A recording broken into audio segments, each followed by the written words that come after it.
Hello everyone, आप सभी का मोस्ट वेलकम है आपके अपने यूट्यूब चैनल विजेता कुल में।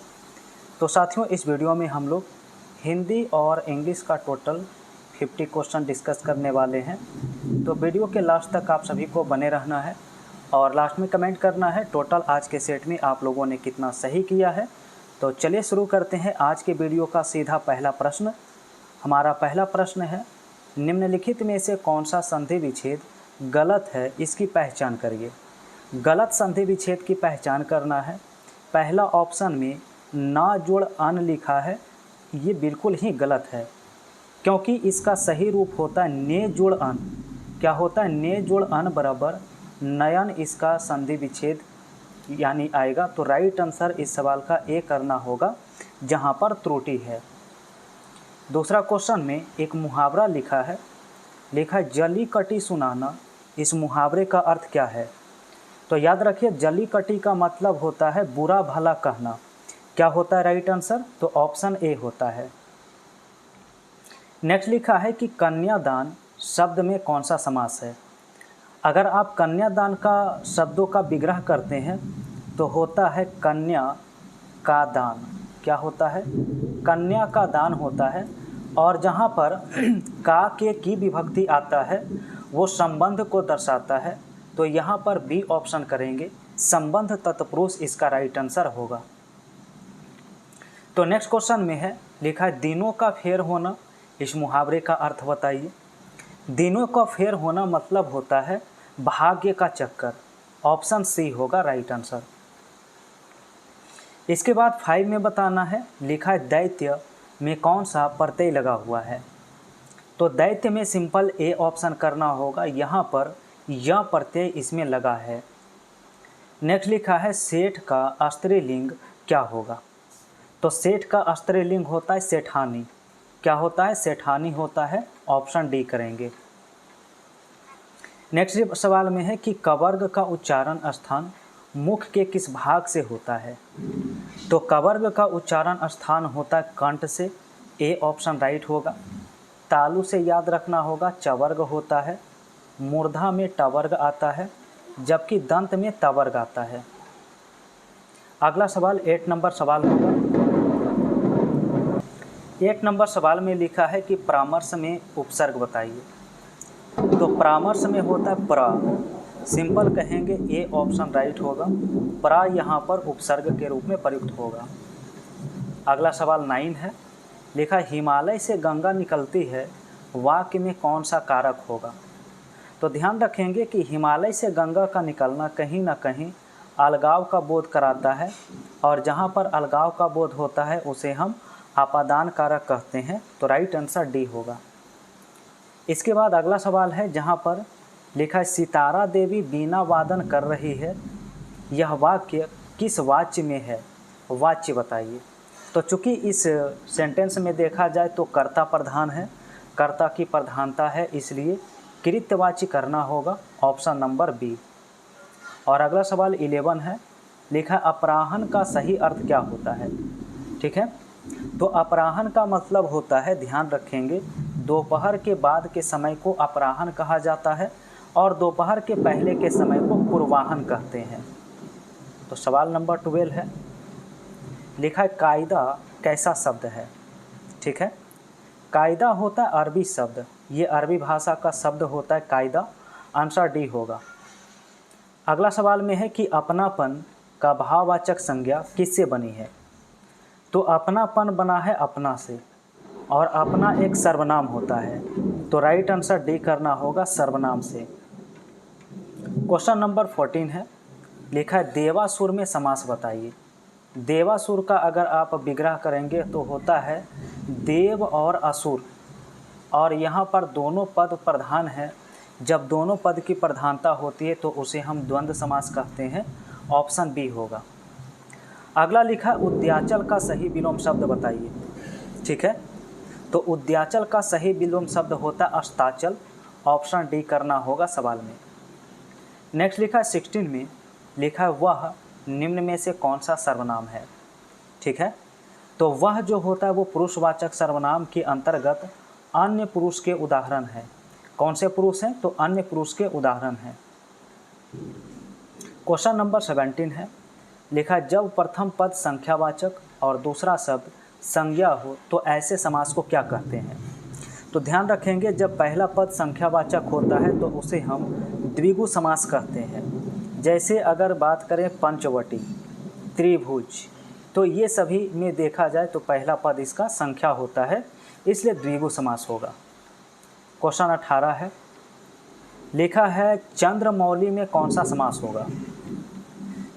चंद्र पर है मौली जिसके, अर्थात अब यहाँ पर आप लोग कमेंट करिए कि चंद्रमौली किसके लिए प्रयुक्त होता है।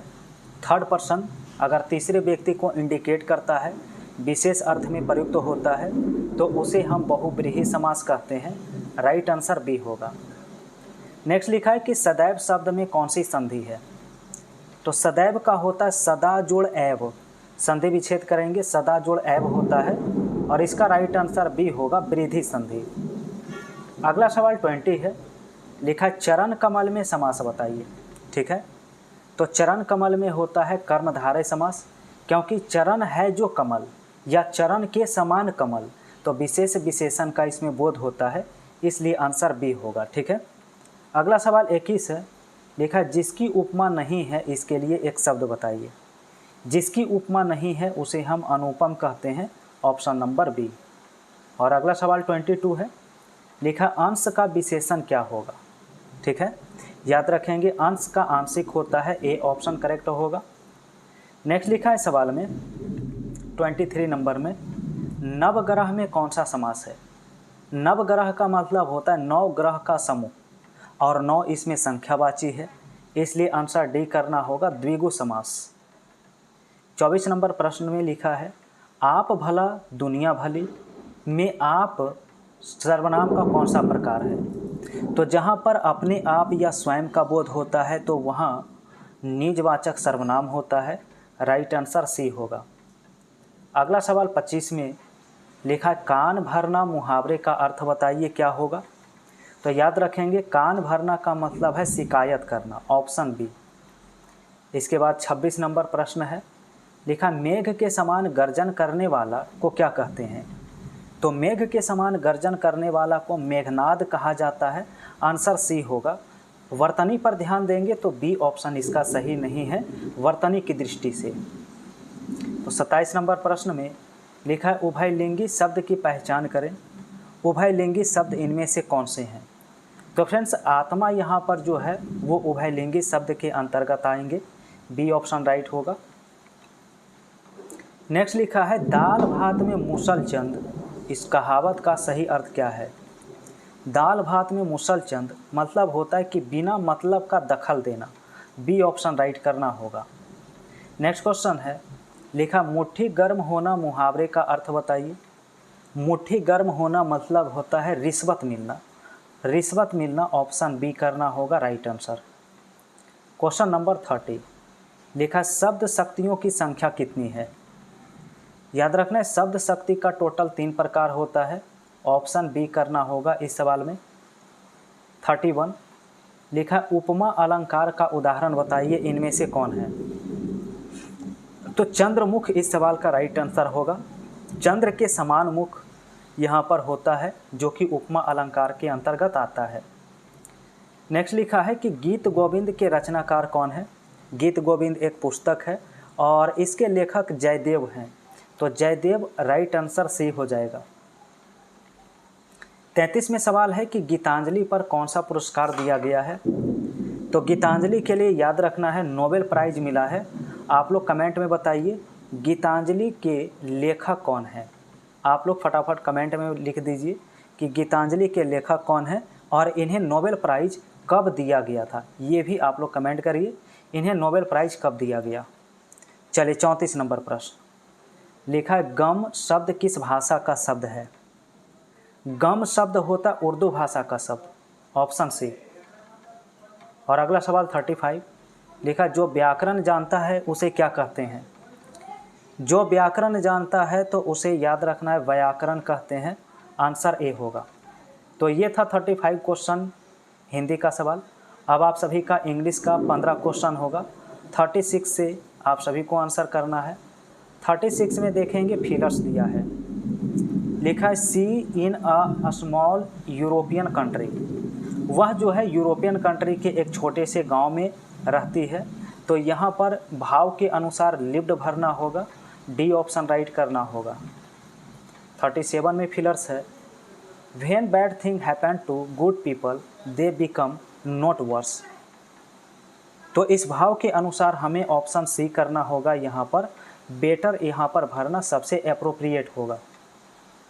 अब 38 और 39 में बेस्ट एक्सप्रेट वर्ड पूछा है, यानी कि साइनो बताना है। 38 में लिखा है गिलीब। तो गिलीब का सिमिलर वर्ड क्या होगा? गिलीब का मतलब होता है कुशल।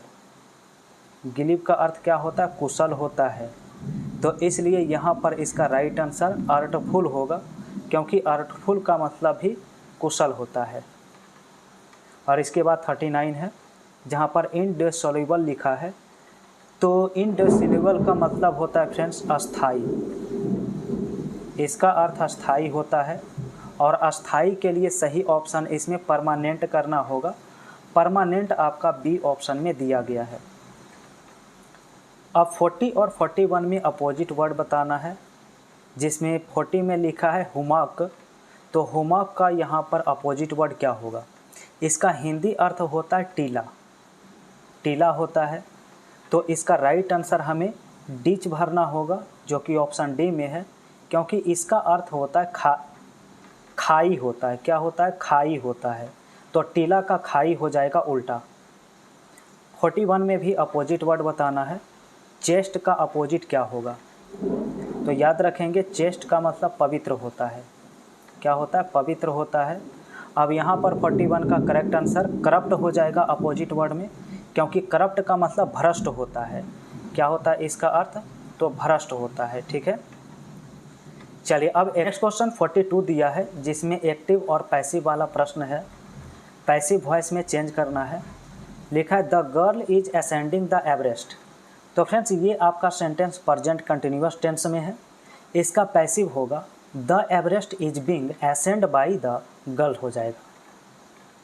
चलिए 43 में आपका डायरेक्ट टू इनडायरेक्ट स्पीच में चेंज करने वाला सवाल है।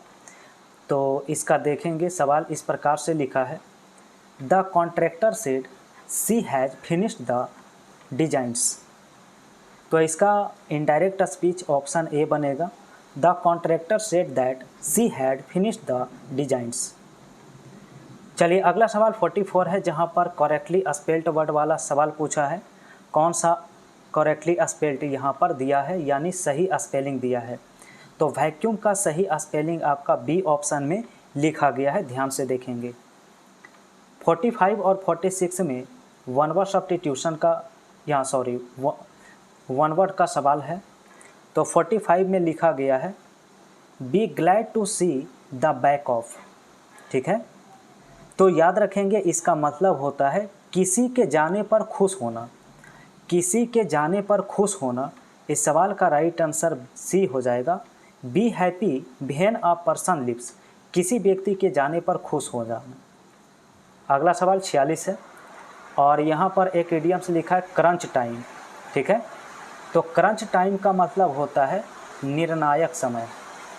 इसका अर्थ क्या होता है? तो नोट करेंगे, निर्णायक समय होता है। ठीक है, तो 46 के लिए सही आंसर क्या आ जाएगा? A critical moment near the end of A game when decisive action is needed. और 47 और 48 के लिए वन वर्ड सब्स्टिट्यूशन का सवाल है। तो 47 में लिखा है प्लेस और insert between on one thing and another. इसका मतलब है दो वस्तुओं के बीच किसी चीज़ को घुसाना। दो वस्तुओं के बीच किसी चीज़ को घुसाना। तो यहाँ पर इंटरपोज करना होगा सही आंसर में, डी ऑप्शन राइट हो जाएगा। 48 में बताना है, लिखा मेकिंग और spreading scandals claim about someone with the intention of damaging their reputation. यानी सीधी सी बात कहें, इसका अर्थ होता है अफवाह। क्या होता है? अफवाह होता है। ठीक है, और सही आंसर की बात करेंगे यहाँ पर तो अस्क्रिलस करना होगा, जो कि ऑप्शन सी में दिया है। तो उचित ऑप्शन सी है। एक आपका एडियम्स 49 में लिखा है बी इन द रेड। तो बी इन द रेड का मतलब होता है नुकसान। इसका हिंदी अर्थ क्या होता है? नुकसान होता है। सही आंसर इसका क्या होगा? To be in a loss और डेप्ट हो जाएगा। बी ऑप्शन करेक्ट होगा। और आज का अंतिम प्रश्न 50 है। चलिए इस सवाल का आंसर आप लोग कमेंट में बताइए। लिखा एविल ट्विन, और एविल ट्विन का कौन सा ऑप्शन सही है? आपके पास ए और बी मात्र 2 ऑप्शन दिए हैं, इन दोनों में सही कौन से हैं आप लोग कमेंट करिए। तो फ्रेंड्स, वीडियो आप लोगों को पसंद आया हो तो लाइक कर दीजिए। पहली बार जुड़े हैं तो आप सभी लाइव सेशन में प्रतिदिन जुड़ सकते हैं। रात 8 बजे से प्रतिदिन लाइव सेशन होता है, जहां पर फुल मॉक टेस्ट डिस्कस करते हैं। तो फ्रेंड्स, नेक्स्ट डे में आपका लाइव सेशन में total full mock test discuss करने वाले हैं। आप लोग चैनल पर पहली बार जुड़े हैं तो चैनल को सब्सक्राइब करके बेल आइकन की घंटी प्रेस करिए।